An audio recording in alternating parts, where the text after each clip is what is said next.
Hey guys, what's up? So today I decided to do a tutorial for beginners in EU4. So I'd like to start off with these notifications that come up. Let's go with rivals.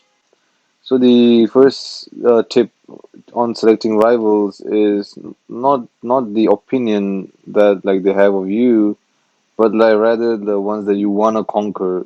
Next, because when you choose a rival, what happens is that for example, when you go to like the spine network, if you have that territory or that nation as a rival, the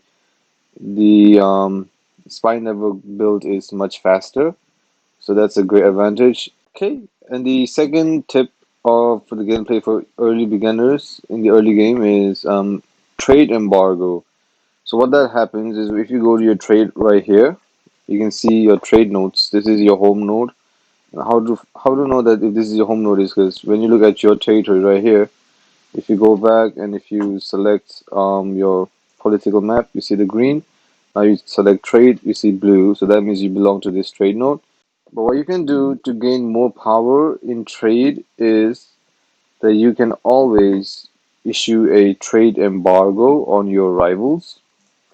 So I have Kathmandu as my rival, and if I go to diplomacy, if I go to economy actions, you see here, issue embargo. So if you issue an embargo, it reduces the power of their traders in nodes where we have power.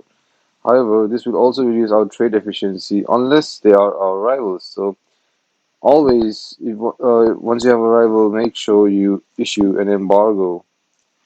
And okay, once that happens, now you gain more access, more power in your trade node.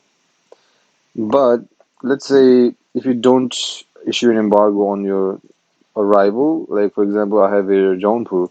I go to diplomacy, I issue an embargo, and you're gonna get a notification immediately saying that the trade embargo is costly. And the reason that is because they are not your rivals. The third tip, actually, this is before you do anything at all. I have 5,000 army strong, and do you see here the green, the completely green? That means that they are ready for war. They are, if anyone attacks, they are ready to go. But early game, for a few years, hopefully, it's usually peacetime because everyone else is just, um, just managing their stuff, I guess. So the first thing that you want to do is go to the economy, and if you look, you have a balance, positive balance, but the one that's really getting all that balance off, you can check right here. It says army maintenance. Armies are taking in 1.38 ducats every month. So all you need to do, and that is in early game especially, all you need to do is get this to zero, and you're gonna have a positive balance immediately. So this is the third tip, which I should have mentioned earlier, but this is the best one out there if you wanna make sure that your nation does not go bankrupt later on, and just continue playing the game. It won't have any kind of effects because no one's really gonna attack you at all.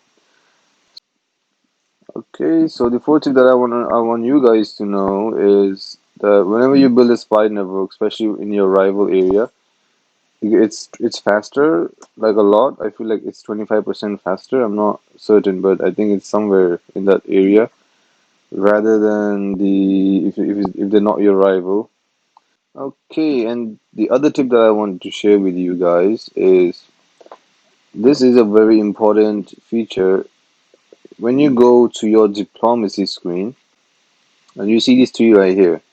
Usually, what you see is true opinions of Gorkha, show diplomatic feedback, provinces of interest right here. So if you click on a province on the map to set it as a province of vital interest, so what happens is if you are interested in the areas around you, like I'm interested in these guys right here. So what happens is when you are, let's say you want to go to war, and you have your ally as well, and when they join the war, um, and if you win the war, your allies could be asking for lands which you're interested in, but if you've already set provinces that you're really interested in, they're not gonna be um, keen on taking the lands that you have interest in, which is a very good way to let your allies know what you want. Okay, so the other tip that I want to share with you guys is, let's say you want to attack a nation later on, and you have your allies as well.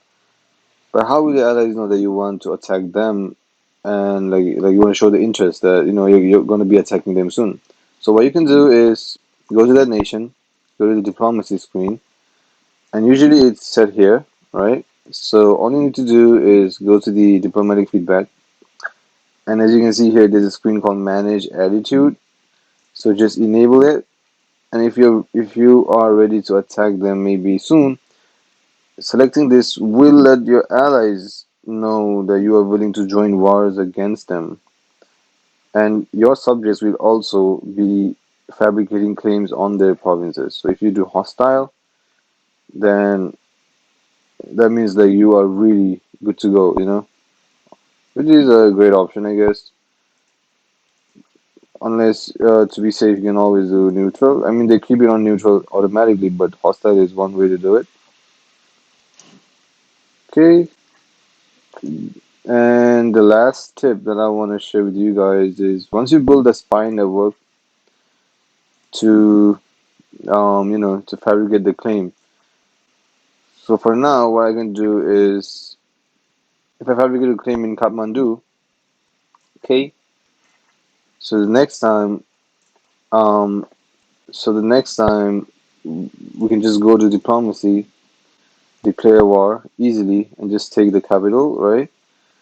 But fabricating claim has other benefits, which is that once you conquer the area, your core construction is speed up by 10%.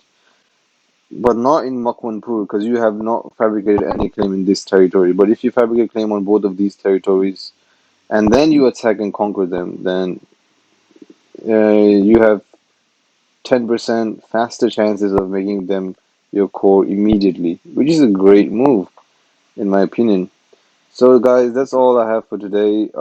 These tips are basically for early gamers, which you can apply to get yourself a quick start, a quick heads up.